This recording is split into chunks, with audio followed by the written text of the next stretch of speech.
I was part of the Blockchain Council, the first board, and we were together, but I think I only attended 3 sessions na for the past 2 years. So this is my bawi. Bawi. So, I just came from a trip, so pasensya na, but ganito naman talaga yung suot ko eh. So hindi na talaga ako magpapalit ng barong and I'm among similar people naman who blockchain and blockchain fintech and the thing. So, I came from Abu Dhabi. It's kwento ko na lang. I came from Abu Dhabi and for some of you who may not have gone to Abu Dhabi for quite a while, they changed in the past 5 years.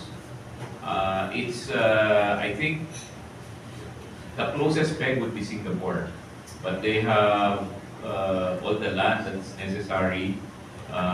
Weather is also like Singapore. But the thing that they jumped into immediately, because I met with my counterpart there, the Ministry of Strategic Sciences and AI and what have you. They're creating the biggest AI society. Their aspiration is to be bringing the best of the best in the AI field to locate in Abu Dhabi. Then the other pillar that they have is also blockchain. So they have a strong affinity for crypto society, for tokenization, for blockchain. So if you look at it, AI and blockchain, Donald is strategically positioned to do both AI and blockchain. Na-notice ko doon yung lagi mo kontra. So, because we're also part of the AI initiative.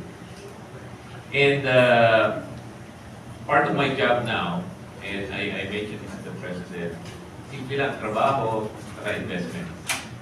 We can get lost with all the technology and the buzzwords like AI, blockchain, and they're important, quantum computing, hyperscaler, but bottom line, the thing that we should work to is more jobs and then finally solve the problem of connectivity in the Philippines. So, the trip in UAE gave me a lot of additional what should I call it, ideas and potentially some resources from there to help out our brothers in Mindanao. So we want to make Mindanao a corridor of technology between the Philippines and UAE. And if we can lift the digital index in Mindanao, you can do the rest in the Philippines. Now, I'm also extending to you an invite during the DICT month. The DICT month is happening in June. And just to give you a preview of what we're going to do, we will start off at the northern peak of the Philippines, northern tip of the Philippines in Batanes. And by the way, the Northern Naval Command is based out of Batanes, who recently, you'll see in the post, they were awarded one of the best commands right now. Kasi they've been doing a lot there. So samahan naman natin sa kanila. So first week of the DICT month will be in Batanes. DICT has a 7-hectare property there. Lupa lang, walang nakatayo. But we will partner with the local government units who's willing naman to partner with us to create another parang La Union. So there we will announce that the aspiration to create an additional 8 million digital jobs the next 3 years is going to be the aspiration of the department. So 8 million meaning every year may mga 2.5 million yung i-create. Yeah. Kung di ko maabot yun, si Papa ko, di ba? Okay lang yun. Ikaw sa retirement. But it's doable. Every single day that I meet people like you and other organizations like the UAE, SpaceX, I mean, the 8 million is very, very doable. So if we do 6, okay na, masaya na rin tayo. If we do 10, all the more. So that's Batanes. Then the second week, we will do it in Tawi-Tawi. So from the northernmost, the next week we fly to the southernmost, Tawi-Tawi. And people keep asking me, safe ba doon? Safe doon, safe na safe. And that's where we'll announce, kung may signal sa Batanes at may signal sa Tawi-Tawi, dapat may signal na buong Pilipinas.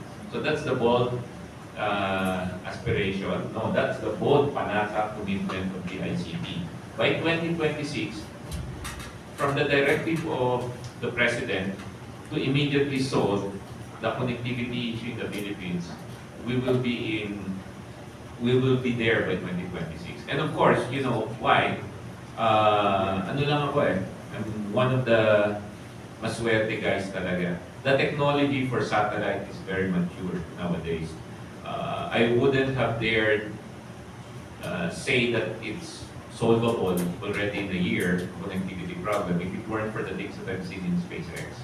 So from low orbit to geoposition satellite, we will do everything to solve the connectivity in the fringes of the country. Because in the middle naman meron din. Then from Tawi-Tawi, the third week, we will go to Dumaguete.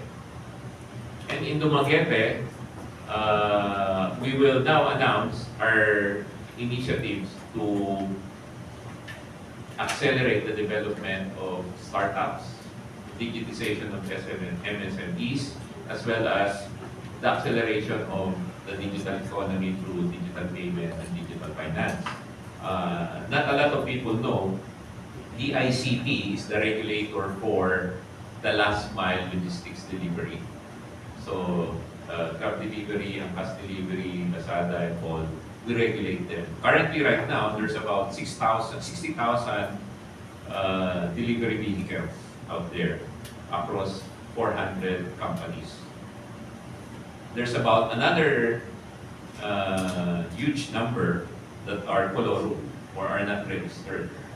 And the only thing that's keeping them from registering is in the ICT, unfortunately, manual file registration. So we'll fix that. So we cannot, I told the ICT leadership and organization that we cannot be the ICT and advocating for digitizing the rest of the government and the country if we ourselves are using paper and pen. And people complain that, hey, you know, it takes us weeks or months to register.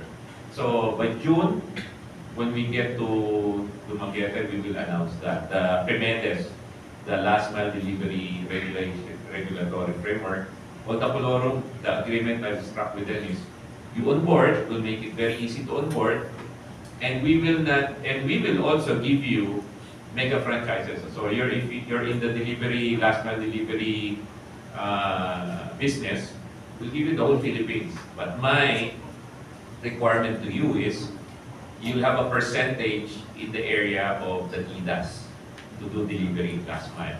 They're the ones who need support in terms of e-commerce. So if connectivity is being sold, digital payments being sold, and you have last mile delivery in those areas, financing na lang po lang, diba? And there are a lot of people who are willing to provide MSMEs financing in areas where digital commerce can be accelerated. Then the last week, the culminating week, will not be in Metro Manila. Usually nakasi Pasig. And I encourage you also for your events, move out of the metropolis. So the last culminating week will be in Silicon Valley. Yes, Silicon Valley, Silicon Valenzuela. We will have our own Silicon Valley. So we've spoken to Mayor West, we've spoken to Valenzuela. The ICT also has a property there, 2-hectare property, that we will develop as a startup community. Valenzuela kasi is a catch basin. They have the roads, they have the subway, the new subway is going to be there. And Maynila is building one of their biggest water depot and power. So if you have power, water, road, what does that tell you? You can put up as a hyperscaler in that area. We don't know if somebody's going to locate a hyperscaler, but definitely they have the infrastructure. So by end of this year, we would have solved or near solving connectivity, stimulating e-commerce. At the same time, we will have our own Silicon Valley. So that's what's in store, and hopefully all this development accelerates all the things that the Blockchain Council has been advocating for. Not a lot of people can translate what blockchain does, but Bataan basically knows that. They're living through that. They know that When you have blockchain, you increase transparency in government, you reduce leakages in government transactions, especially in Ayuda. Plus the fact that, di ba, aspiration natin, we become the blockchain center of excellence in the Philippines. Last na lang, just for all of you here, all of us here, to believe that there was a pastoral council letter kasi na nagtanong, may pag-asa pa ba? Is there hope? Ang sagot ko dyan, meron, malaki ang pag-asa ng Pilipinas. There's really hope. The UAE only has about 1.5 million people. With all the money in the world that they have in oil, they only have 1.5 million people. They have about 9 million expats living in their country. When I talked to my counterpart and I told them, we have 120 million Filipinos. 105 in our country and about 15 overseas. And their biggest chunk of expats in UAE, the second biggest would be Filipinos. Their excitement to have access, the opportunity to engage such a workforce, it's the same excitement that I have when I see their skyscrapers and the money that they have in that road. It's really just a matter of connecting people together, and that's what the ICT does. We connect people. We're the bridge to the future. We're the bridge to people having jobs. We're the bridge to families here in the Philippines talking to their families in UAE, the US, and what have you, through our free Wi-Fi program. So hopefully, you know, this is only my 63rd day in this position, but every single day is building up and accelerating into the belief na may pag-asa pa. Diba? So, with people like you working with us together, malaki talaga yung pag-asa. Maraming salamat. Thank you.